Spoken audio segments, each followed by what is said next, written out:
Aloha mai kako. My name is Caselta Eza Vincent, and I wanted to take this opportunity to introduce myself to those I didn't get a chance to meet while going out to Lahaina.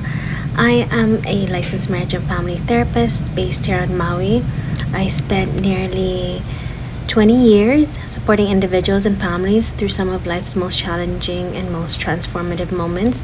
My journey in this field began right after I graduated from college from Sonoma State University in California in 2006.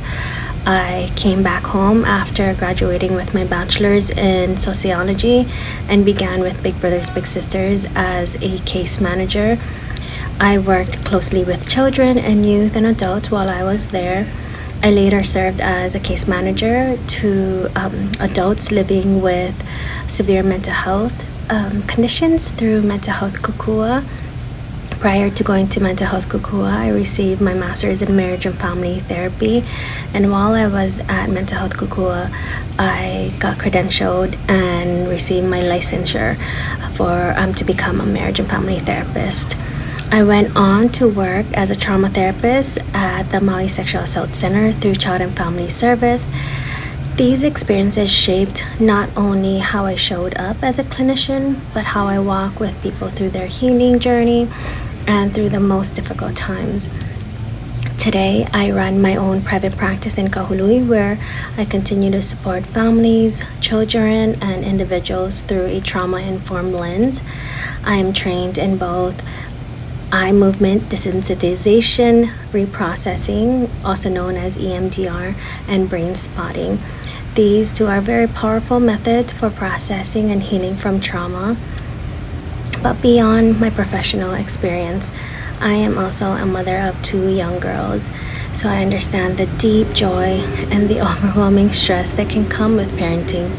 It's the most rewarding role I've ever held, and the one that I'm constantly reminded that none of us were meant to do this all alone. We need our village, we need our community of support.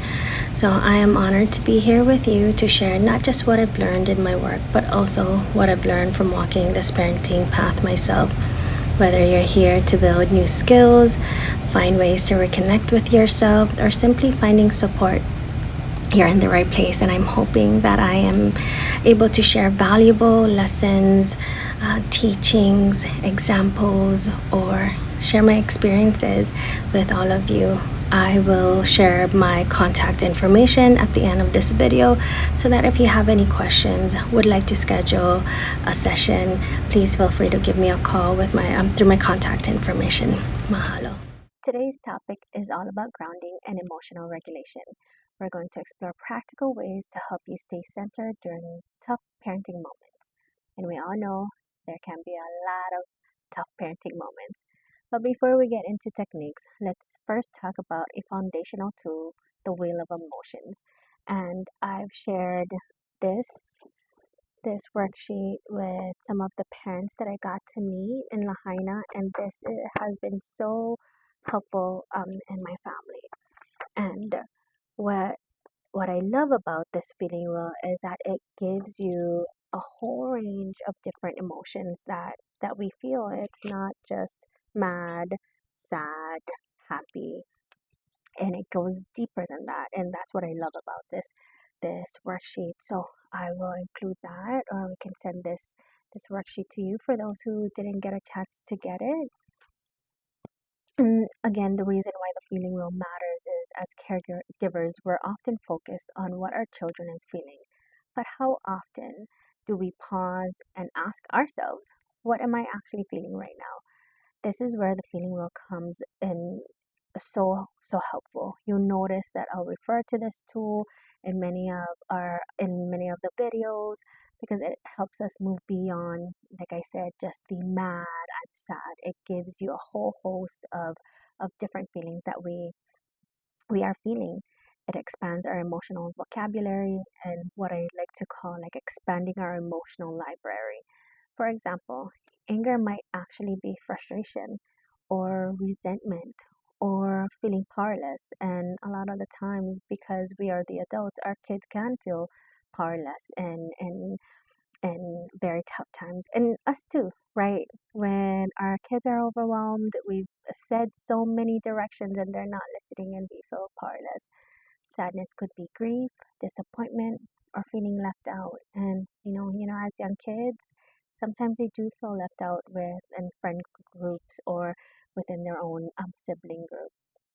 When we can name those emotions more precisely, we're better able to respond to ourselves with care and teach our children to do the same thing, right? When we model this way of communication, they learn from that.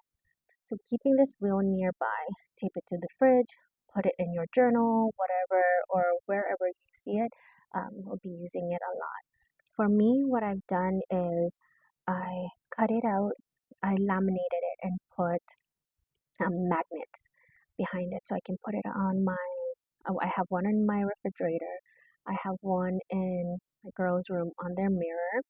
And I also have one in my work desk where it's right there. It's just a good way of having that reference, right? It reminds me that it takes me away from just feeling angry. What is it that I'm feeling, right? Asking ourselves, what is it that I'm feeling? And it's really, really helpful for me. It's been such a good tool for my kids and my girls because it takes me away. It gives me the vocabulary to use when I'm feeling overwhelmed, and it cuts through the like I said, just being angry, being sad. It gets to the point of what I'm feeling, and it allows us to connect a lot more. If I use instead of being sad or instead of being mad, it's that usage where my kids can say I'm feeling left out, and that allows me to connect rather than I'm feeling mad, right? Because mad can be a whole host of things. So what is the root feeling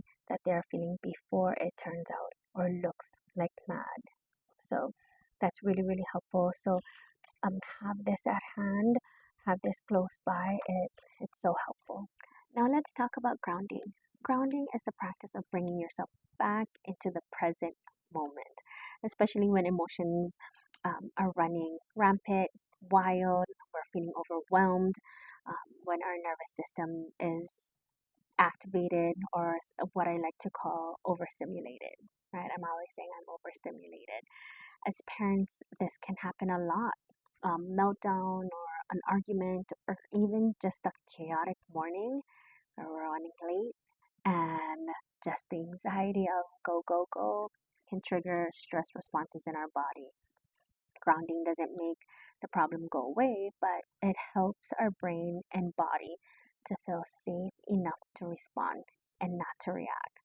Right? So some of the grounding tools that I use a lot because I don't need anything in that moment where uh, I just use my own body, right? And one thing that I use that's been so helpful for me is I just close my eyes, right? And that allows me to have a state change. And I've used it so often that my girls know that that is when I'm feeling overwhelmed, that I am slowing down, that I'm taking deep breaths, and that means that I just need a pause. And even just that action for me to do, just closing my eyes, taking a deep breath, and being clear in my directions. They are aware after using it so many times that this is mom's cue that she's overstimulated and that we need to slow down, right? So when I close my eyes, it allows me for a state change where I can see everything that's chaotic. For example, homework time. Homework time is something that in my household we're working towards. It's really stressful. And so, for example, during homework time, I have both girls on each side, and one is in the fourth grade and the other is in kindergarten. So their homework is definitely different.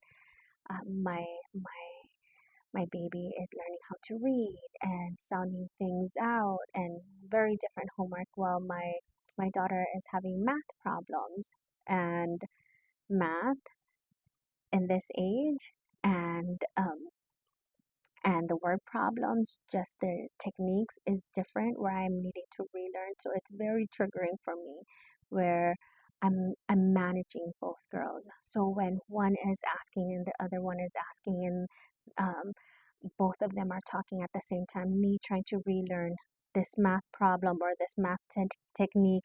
My one baby is asking, why does this letter sounds like this, and in this word it sounds like this, and it's just a flood of questions and frustration that I get overwhelmed. So I always just put my hand up, close my eyes, and just say, girls, I need a moment. You both are asking me at the same time. I can't even hear myself think, so calm down, stop.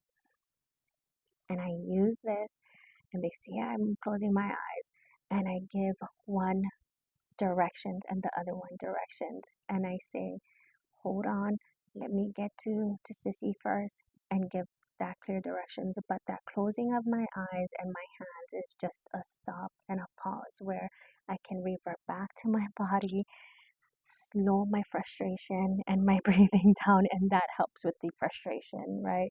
And I've had to practice that a lot, and allowing myself to stop and pause and slow down my breathing has allowed me to ground and not react in a way that could be scary for them, right? I can calm my voice. I can shield myself from the current view of my table with all the homework, and it gives me a lot of stress because I'm overwhelmed. So it gives me a pause where I can go back into my body and just breathe, and I'm able to give directions a lot more slowly and calmly to both of my daughters. So that has been one of the greatest tools that I would use, and it allows me to just slow down. So that's one technique where I just close my eyes, and it's a quick meditation, right? Meditations don't have to be 10 or 15 minutes long. I like to say that I'm doing quick meditation. When my girls are like, what are you doing? Like, I'm just meditating, hold on. And it's the cue that they've learned that I use when I'm overstimulated and I need to slow down. So that's one state change grounding tool that I've used with my family. The other one is called a 5 4 3 2 1 sensory experience or sensory exercise, and this one is great in the moment as well, where you ask yourself, right, 5 things I can see, but 4 things I can touch, 3 things I can hear, 2 things I can smell, and 1 thing that I can taste or like about myself or yourself, right? And that's such a challenge when you're overwhelmed and like, I don't know what I like about myself right now. But it could be that you're taking that moment to stop and pause and actually doing that exercise, right? That you're creating change in the way that you respond. So it's 5 things I see, 4 things I can touch, 3 things I hear, 2 things I can smell, and 1 thing that I can taste or that I love about myself. And this brings you out of the racing thoughts and into the now, right? It brings you back to the, okay, here I am. And sometimes if when it is that where it's your kids or something, appointments, and you're feeling overwhelmed, right? Those are the things that you can stop and recenter yourself and ground and bring you back to that moment. Like I shared with my kids, when things are going haywire and you're just feeling overwhelmed, sometimes it's helpful to remove yourself from the chaos, and go to another room, or like what I do is just close my eyes and go into a different space where it's just shutting down what is bringing me a lot of stress and going within, right? So we can do the 5 things we see, 4 things you can touch, 3 things you hear, 2 things you can smell, and 1 thing that you can taste or challenge yourself, and 1 thing that I like about myself. Another one is called temperature shifts. So running cold water, right? Going to wash your hands, and that coldness of the water brings you back to your body. You can feel things, and or drinking cold water. I love doing that when I'm overwhelmed, because then I can feel the cold water going into my system, and again, it brings me back to my body. Shifting temperatures help regulate the nervous system quickly, so that's why that technique helps. I remember, I believe I was either in middle school or early high school, that one of my mom's technique, and I remember asking her this when she would get so frustrated and overwhelmed. She would go to the bathroom and wash her face, right? And I thought she would be crying. Maybe she was, right? Sometimes parenting can bring you to tears, right? And she would go and wash her face, and I remember asking her one time, why is she washing her face after that? And I asked, are you crying? And she said, no, I just know that when I get angry, my face turns red, and putting the water or washing my face with water helps me calm down. And it's that coldness that and the redness in her face like allows her to just shift back in her body and fully calm her body down, or her face down, because then she could see it, right? She was red in the face when she would be angry with us, and back then it wasn't, we didn't call it a grounding technique. But now that I look back as a child and the things that my mom have used, it was the temperature shift. Another is breath work. So, and one of them that I like to practice or have introduced with my parents and with adults and with kids, right, is box breathing. So box breathing is imagining like a square, like a box, and the line would be to breathe in. So breathe in for 4 seconds, and then once you get to the corner, you hold it for 4 seconds, and then exhale for 4 seconds. And once you get to the corner, you hold it, and then you go again. Breathe in for 4 seconds, hold it for 4 seconds, exhale it in 4 seconds, hold that for 4 seconds, and you just repeat this 3 to 5 rounds, where again it brings you back to your body, it slows your breathing down, it signals to your body that you're not in danger. You don't have to scream, run away, where our body is just reacting to that way when we're frustrated. So slowing our breathing down by doing breath work, box breathing, allows for us to send our nervous system that signal that we don't have to run, or we don't have to scream, or it just slows everything down. Another one is self-touch or movement, right? Um, One of the things that is really, really helpful for my daughter is when she gets overwhelmed and she's having these really, really hard and heavy feelings, is that when she's ready, if she's angry with me, I give her space to be angry with me and just reassure her that I'm here. I'm not afraid of your feelings. I'm here. Even if you're angry, you can tell me you're angry. But when she's ready to repair with me and allow me to give her a hug, I I give her, if she's facing me, I give her a tight and steady, sturdy hug where there's some pressure on her back, where it gives her the signal that I got you, that she is encased and held, and I'm not afraid of your feelings. So I can hold her and cocoon her, and she feels really, really secured at that moment. And for me, if it's not with my child and I'm feeling overwhelmed with, say, appointments or due dates, that I hold on to my hair, I put my hands on my heart and put that little pressure where I'm like hugging myself, right? It's that pressure that helps you feel grounded or supported. And going back to my daughters, when I'm giving them a hug, my body just naturally rocks, right? And it's that bilateral movement or tapping of our hands on their body that allows for the left and right hemisphere to connect, so they're not stuck in that very, very emotional state, they can't calm down. And what I do that is really, really helpful as well, I've always done it as their baby, is what I notice is that my breathing, like they mimic how I'm breathing, right? They mirror how I'm breathing. So when I'm holding them and I'm giving that really sturdy hug on them, I rock back and forth and I slow my breathing down, and they mirror that breath work, that breathing, and it's just so helpful for them to calm down.